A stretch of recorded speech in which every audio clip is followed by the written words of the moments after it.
it says to me. It tells me that I'm never ever alone. I'm learning how Jesus came down to us and gave his best. Without a doubt the best friend you'll ever know. Our God knows exactly what I need, so I remember this. Let's go! When you ask, he cares. When you seek, he's there. When you knock, knock, knock, knock, knock, God opens up the door. When you ask, he cares. When you seek, he's there. When you knock, knock, knock, knock, knock, God opens up the door. Oh, oh.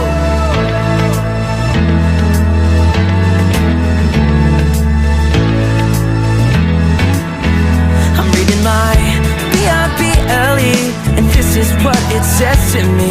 It tells me that I'm never ever alone. I'm learning how Jesus came down to us and gave his best. Without a doubt the best friend you'll ever know. Our God knows exactly what I need, so I remember this. Let's go! When you ask, he cares. When you seek, he's there. When you knock, knock, knock, knock, knock, God opens up the door. When you ask, he cares. When you seek, he's there. When you knock, knock, knock, knock, knock, God opens up the door. Oh, whoa.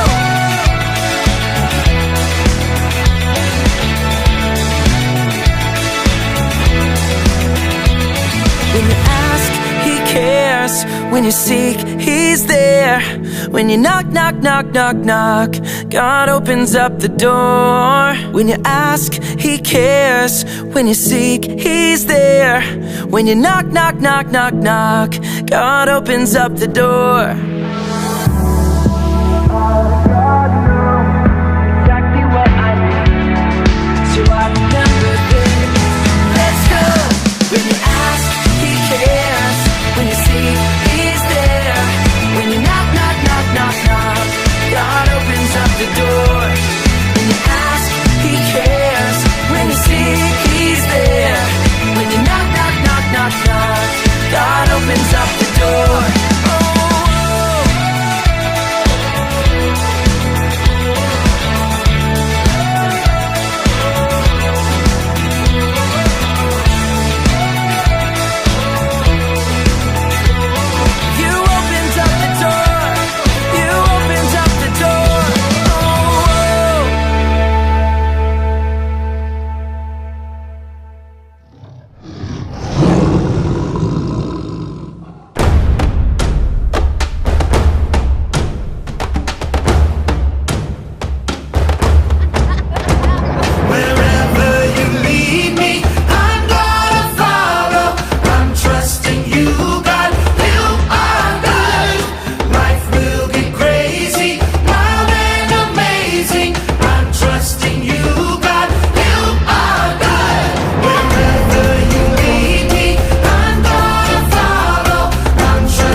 they hardly wait to see what's next. I wanna face this world with wonder and excitement, face every challenge every day. I'm gonna follow, I'm trusting you, God, you are God. Life will be crazy, wild and amazing. I'm trusting you, God, you are God. Wherever you lead me, I'm gonna follow. I'm trusting you, God, you are God. Life will be crazy, wild and amazing. I'm trusting you, God, you are God. I'm trusting you, God, you are God. I'm trusting you, God, you are God. Hey Crossroads kids, it's Caper again. Here I am, up on the big stage. How do I look under the lights? Well, I want to share with you the big idea this week. Do you know how important it is to be honest with people and to tell the truth? We've been talking a lot about that the past few weeks. Well, the big idea this week is a really good one for us to remember. And it goes like this. When you're not truthful, you lose trust. You know, when you don't tell people the truth all the time, they kind of start to maybe not believe you when you really do need them to believe you. It's important that people trust you. And so, it's important that you be truthful. So, again, the big idea, when you're not truthful, you lose trust. I hope you have a great week. And I hope I do a good job on my stage today. Look at the audience. Oh, I think I see my mom. Hey, Mom! See you later, Crossroads kids. Where did everybody go? Hey, Crossroads kids! Pastor Julie here. This month we've been talking about dropping the act. That means not wearing masks. Not this kind of mask, but not wearing fake masks, identities, being people who we aren't, not being phony and untrue. We want to be people of integrity. Now that's a big word, and integrity is choosing to be truthful in everything you say and do. But what about, when we're pretending or imagining, or what about when it's really fun to fool people, like in a game or when we're just playing around with friends? For example, have you ever played the game Two Truths and a Lie? It's a fun game where somebody says 3 things about themselves, 2 of them are true and 1 of them isn't, and you have to guess which one is the lie. Let's try it here together for a minute. I'll teach you how it goes. I'm going to tell you 3 things, and you have to guess which one isn't true. So first thing about me is I'm the youngest kid in my family. I'm the baby. Second thing is, when I was younger, I used to compete in push-up competitions. That's right. Is that true? You gotta guess. The third thing is, I love bouncy castles. Can't get enough of them. Think they're the best. Okay, those are the 3 things. First, I'm the youngest. Second, push-up competitions. Third, love bouncy castles. Which one's the lie? Well, if you said bouncy castles, you are correct, because I actually hate them. I broke my arm in a bouncy castle last year, and ever since then, they're not so good. But imagining and pretending and saying things that aren't true, it can be fun for a minute when we're playing. And then hopefully we get back to being our truthful, integrity self. But as you'll see from our story today, if you cheat and lie in real life, it's not quite so fun, and it doesn't usually have such a happy ending for the people involved, including you. So let's watch this story together and see how it turns out. The Bible. It's 66 books of history, stories, letters, and poetry that fit together to form God's one big story. The epic adventure of how He created us and loves us so much that He made a way to rescue us. As we travel through the Bible, from Genesis to Revelation, we discover people who met God and found their lives changed forever. Now, for an amazing story, inspired by the book of 2 Kings, chapter 5. Naaman was the commander of the army of Aram, one of Israel's greatest enemies. Forward march! Though Naaman was a wealthy man, he had one problem that no doctor could solve. He had a terrible skin disease. Make it go away. Then Naaman heard news of a prophet in Israel, Elisha, who might be able to help. But instead of going straight to Elisha, Naaman took rich gifts to the king of Israel, along with a letter from the king of his own land explaining how important he was. The king of Israel frowned as he read the letter from his enemy, the king of Aram. I am sending my servant Naaman to you with this letter. I want you to heal him of his skin disease. What? No! I'm not God. Your king is trying to pick a fight with me. But I just Not this thing. La, la, la, la, la. The king of Israel made such a fuss that Elisha heard the news and sent a messenger. It was probably his trusted servant, Gehazi. I'm a good guy. Trust me. Gehazi took Elisha's message to the king. Elisha says tell the man to come to me. Gehazi raced back home to help Elisha prepare for the important visitor. And sure enough, the king of Israel sent Naaman straight to their doorstep. Gehazi peeked out the window. Look how low the chariot is riding. What's in the back? Embroidered robes and bags of something? Gehazi? Hurry up. You gotta look good for this guy. I'll get you your best robe. Nope, You're not wearing the robe? I'm not going out. Not going out? No, you are. My robe? What's wrong with your robe? It's old. It's not even a decent name brand like Melchizedek or Queen Jezebel. Elisha sent his servant out the door with a message for Naaman. Are you the prophet? No. But let me just say that is one excellent chariot. I see you got the golden hubcap. Where's Elisha? He says, go, wash yourself in the Jordan River 7 times. Then your skin will be healed. You will be pure and clean again. I thought Elisha would come out himself. I know, right? Look, can't he just say some words and wave his hand and, make me better? That's what I was thinking too. And the Jordan River? I mean, it's full of muck and tadpoles and... forget it. Naaman tore off, angry, but his servants convinced him to follow Elisha's instructions. Naaman dipped 7 times in the murky Jordan River, and when he rose from the water on his 7th time, What? his skin was perfectly clean. He was healed. Unbelievable. Naaman raced back to Elisha's home. This time, the prophet came outside along with Gehazi. Naaman marveled at his unmarked arms and hands. Now I know that there is no God anywhere except in Israel. Please take a gift from me. Gehazi inched closer to the chariot. He could see the richly colored robes hanging over the bags of gold and silver. Is that a genuine Melchizedek robe? Uh-huh, the real deal. Just have your servants unload around back and I'll... Nope. I serve the Lord.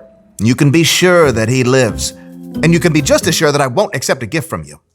What? Please, I'm begging you. He's begging you, Elisha.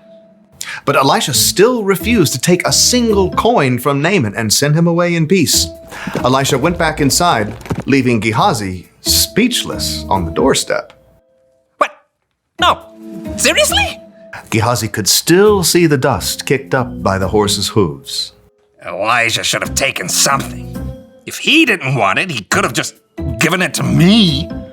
With that, Gehazi took off running down the road. His arms pumped and his sandals flapped as he crested the hill and came up alongside the chariot. Naaman pulled it to a halt. Is everything all right? It's fine. My master sent me to say that 2 young prophets have come to visit. Yeah, that's it. Please give them 75 pounds of silver and 2 sets of clothes. Oh, of course. Take twice as much. Naaman's servants carried the heavy bags of silver and clothing back up the road, but as they approached Elisha's house... Hey, thanks. I got it from here. Straining beneath the weight of his heavy load, Gehazi snuck inside and stashed the clothing and silver in his room. Then he hurried back out and strolled through the front door.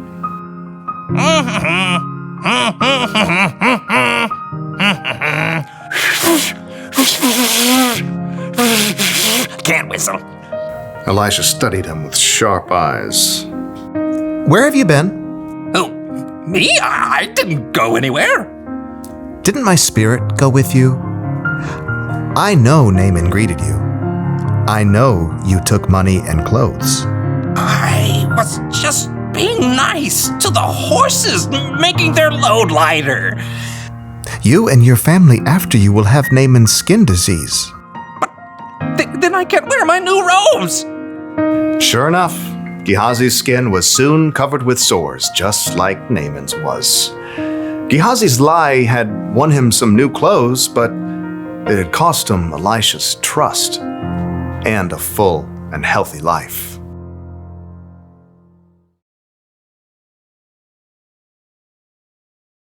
$98, $99, $100. Oh! Okay, I'm just kidding. That was only 3 push-ups.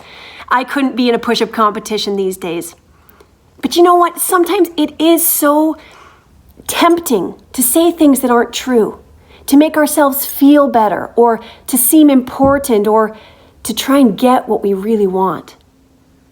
But as we watched in the story today, it never turns out good for us when we wear a mask, when we're fake, when we don't say the truth. God asks us to be people who share the truth and speak the truth no matter what, to be people of integrity. And I wonder, Crossroads kids, if you could think with me for a minute, when are you tempted to lie? When are you tempted to wear a mask? When is it seem like a good idea, maybe to hide the truth? Maybe it's when you're going to get in trouble, or maybe it's when you want to have something really exciting to say but can't think of anything true. I want you to think about those things today because we want to offer up a prayer to God that we would be able to be people of integrity, that from a young age we would only speak the truth. And so as we close today, I want you to just hold out your hands before God, kind of as a way of asking God to be really present with you. And we're going to pray together, okay? Dear God, we ask you that you would help to make us people of integrity, people who speak what is true even when it's hard. And God, if there's times when we do say things that aren't true, would you help us to be quick to make it right and to say we're sorry? Would you give us integrity? In Jesus' name, amen. Well, Crossroads kids, thanks for joining us this week. I sure hope you're learning the memory verse. And if you want to check out the memory verse song at home, check it out on Facebook because you can sing along with us right from home. All right, catch you next week.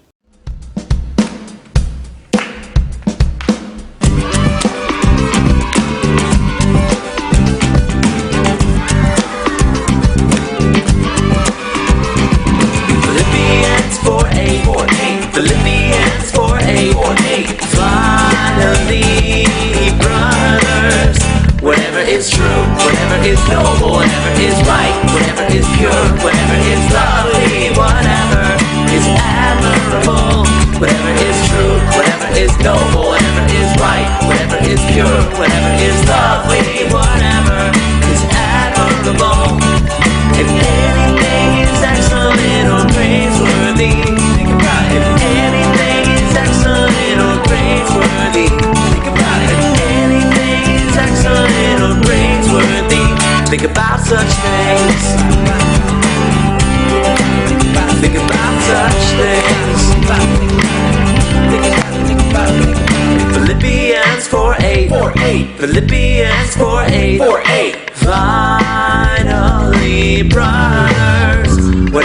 true, whatever is noble, whatever is right, whatever is pure, whatever is lovely, whatever is admirable, whatever is true, whatever is noble, whatever is right, whatever is pure, whatever is lovely, whatever is admirable.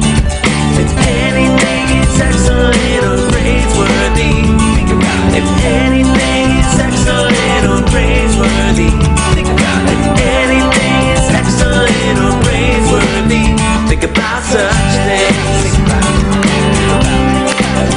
Think about such things.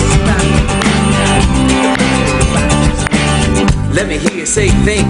Think. Let me hear you say think. Think. Come on louder now. Think. Let's sing it again. Here we go. Philippians 4:8. 4:8. Philippians 4:8. 4:8. Finally, brothers, whatever is true, whatever is noble, whatever is right, whatever is pure, whatever is lovely, whatever is admirable, whatever is true, whatever is noble, whatever is right, whatever is pure, whatever is lovely, whatever